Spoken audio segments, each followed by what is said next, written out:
မင်္ဂလာပါအိမ်တော်ရဲ့မိသားစုတစုမှာဒါမှမဟုတ်ရင်မိမိရဲ့ကိုယ်ပိုင်စီးပွားရေးလုပ်ငန်းတစ်ခုမှာပေါ့နော်နှစ်မျိုးဖြစ်သွားပြီနော်မိမိတို့ရဲ့မိသားစုအိမ်တော်ရဲ့လင်မယားကိစ္စမိသားစုကိစ္စကိုဂျားလူကဝင်ဖြတ်နေတာပဲဖြစ်ဖြစ်အဲ့ဒီဂျားလူတွေမိမိရဲ့ဆွေမျိုးတိုင်းဝိုင်းဥပမာပြောမယ်ဆိုရင်မိမိရဲ့ယောက်ျားပေါ့နော်မိမိရဲ့အမျိုးသားရဲ့အကိုတွေမတွေမောင်းနေမိမိတို့ရဲ့မိသားစုရေးကိုဝင်ရောက်နှောက်ယှက်ပြီးတော့ဖျက်ဆီးဖို့ကြံနေတာပဲဖြစ်ဖြစ်မိမိရဲ့အိမ်နီးနားပတ်ဝန်းကျင်ရပါတော့မိမိရဲ့အိမ်နီးနားပတ်ဝန်းကျင်ကမိမိတို့မိသားစုပျော်ရွှင်သားရနေအောင်မနာလိုလို့မိမိတို့အိမ်အောင်ရေးပျက်စီးအောင်ကြံဆောင်နေတဲ့သူမျိုးဒါဆိုရင်ကြားလူပေါ့နော်ဒါမှမဟုတ်ရင်မိမိရဲ့ရောက်ခမတွေပေါ့နော်မိမိရဲ့အမျိုးသားရဲ့အဖေအမေမိမိရဲ့ယောက်ကတိရောက်ခမတွေကမိမိတို့အိမ်အောင်ရေးပြက်ပြားအောင်စီစဉ်နေကြလားပေါ့နော်ဖြည့်ဆည်းဖို့လုပ်ကြံနေကြလားဒါမျိုးတွေရှိရနော်ဒါကြောင့်မို့လို့မိမိတို့ရဲ့အိမ်အောင်ရေးမိသားစုကိစ္စတွေကိုဘေးဘက်ဝန်ကျင်အတိုင်းဝိုင်းရဲ့ဂျားလူရဲ့မိဘဆွေမျိုးအတိုင်းဝိုင်းတွေပေါ့နော်ဖြည့်ဆည်းဖို့ကြံနေရဆိုရင်ပြုလုပ်လို့ရတဲ့ရတဲ့အစီအစဉ်ကိုပြောပြမယ်နော်ဒါကတစ်ပိုင်းဒါမိသားစုအိမ်အောင်ရေးလင်မယားကိစ္စကိုဖြည့်ဆည်းမဲ့တစ်ပိုင်းနောက်တစ်ပိုင်းကျတော့မိမိတို့ရဲ့စီးပွားရေးပေါ့နော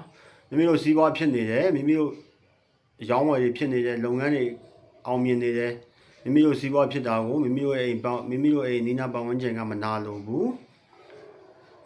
ဘေးပတ်ဝန်းကျင်ကမနာလိုတာပေါ့နော်ပြီးသွားရင်မိမိရဲ့အမျိုးသားဒါမှမဟုတ်မိမိရဲ့အမျိုးသမီးနဲ့ပေါင်းနေတဲ့အနိကပေါင်းတင်းနေတဲ့တိတ်ချစ်လာပါဆိုတဲ့တငယ်ချင်းတွေကမိမိတို့အိမ်အောင်ရေးပျက်စီးသွားအောင်မိမိတို့ရဲ့စီးပွားရေးပျက်စီးသွားအောင်ဂျားဝင်နေရဆိုရင်နော်ပြုလုပ်လို့ရတဲ့အရာတွေအစဉ်ကိုပြောပြပေးပါမယ်ဘာလို့လဲဆိုရင်တော့အသားတစ်ခုလိုတာပေါ့နော်အသားတစ်ခုဒါကဘယ်သူမဆိုလိုက်လို့ရတဲ့စင်ရရတစ်ခုဖြစ်ပါတယ်နေနဲ့မကြိုက်တာတော့ဘာလို့မလုံးဘူးเนาะဘယ်သူမဆိုလိုက်လို့ရတယ်သူမျိုးဘာသာခွဲခြားပြီးတော့ပြောချခြင်းလည်းမရှိဘူးအကုန်လိုက်လို့ရတယ်တမာကောက်တော့လိုတယ်เนาะတမာပင်တပင်ကိုသွားပြီးတမာအခောက်ကိုယူเนาะတမာအခောက်ကိုဓာတ်နဲ့ခုတ်လိုက်တမာအခောက်ကိုရအောင်ခုတ်ပြီးရင်လက်တော်ဝါးလောက်ပေါ့เนาะမိမိရဲ့လက်တော်ဝါးလောက်ကိုရအောင်၄တော့ကြစိတ်လိုက်ပေါ့နော်၄တော့ကြစိတ်လိုက်စိတ်ပြီးသွားတဲ့ခါကျရင်အဲ့တမာကောက်မှာမိမိတို့ရဲ့မိသားစုအိမ်တော်ရင်ပြိုကွဲအောင်လုပ်နေတဲ့ဂျားလူရဲ့အမည်နေနဲ့ကိုရေးနော်ဘယ်နှယောက်ရှိတယ်၃ယောက်ရှိရင်၃ယောက်လုံးရဲ့အမည်နေနဲ့ကိုရေးတမာကောက်မှာရေးရမယ်နော်တမာကောက်ရဲ့အတွင်းဘက်အချောဘက်မှာရေးရမယ်နော်အပွေးဘက်အကျန်းဘက်မှာရေးလို့မရဘူးအပင်ကနေခွာလိုက်တဲ့အချိန်မှာအထက်ကပြောင်ကျောဘက်ကိုစာရေးပေးရမယ်နော်စော့ပင်နေအောင်နဲ့ရေးပေးရမယ်နော်စော့ပင်နေအောင်နဲ့ပြောချင်တာကမိမိတို့အိမ်အောင်ရေးပြက်စီးအောင်လုပ်နေတာကမိမိမျိုးသားနဲ့ပေါင်းနေတဲ့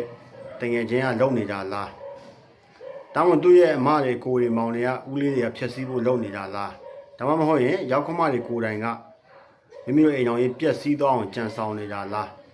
းရေးတယ်နော်အဲ့တမာအခောက်မှာရေးနော်အမိပေါင်းစုံရေးနင်းနေရေးပြီးသွားတဲ့ခါကျရင်အဲ့တမာကောက်ကိုဒါနာမည်တွေထည့်ပြီးသွားပြီเนาะဂျားလူနာမည်တွေထည့်ပြီးသွားတဲ့ခါကျရင်မြောက်ရက်တစ်ခုကိုသွားရမယ်เนาะအရှင်းနောက်တောင်မြောက်ဆိုတဲ့အတိုင်းကြမှာမြောက်ရက်တစ်ခုကိုသွားရမယ်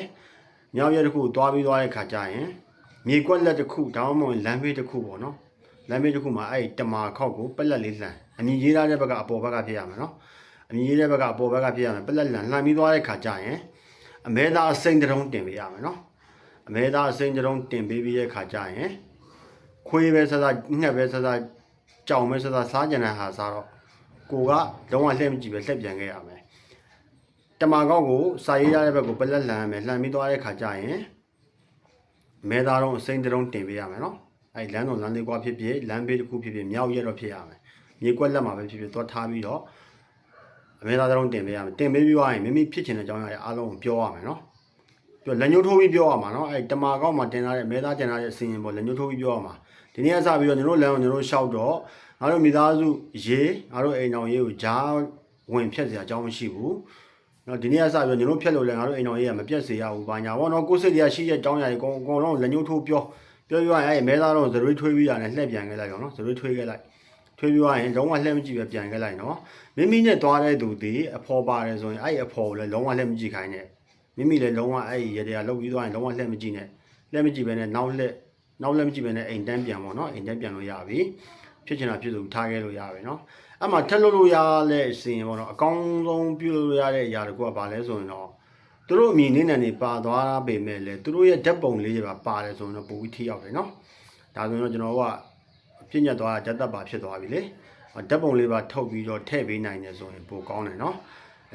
အားကြောင့်မလို့မိမိတို့ရဲ့အိမ်တော်ရေးမိသားစုရေးမိမိတို့ရဲ့စီးပွားရေးတွေကိုလာရောက်တိုက်ခိုက်ပြီးတော့မနာလိုလို့တိုက်ခိုက်မဲ့ဂျားလူတွေသူတို့လမ်းကိုသူတို့သွားသွားလိမ့်မယ်သူတို့ကသူတို့နှုတ်ပိတ်သွားလိမ့်မယ်เนาะအရန်ကောင်းတဲ့အစီအစဉ်လေးကိုပြပြပေးခြင်းဖြစ်ပါတယ်ခုနှစ်သားသမီးအားလုံးပဲအဆင်ပြေကြပါစေ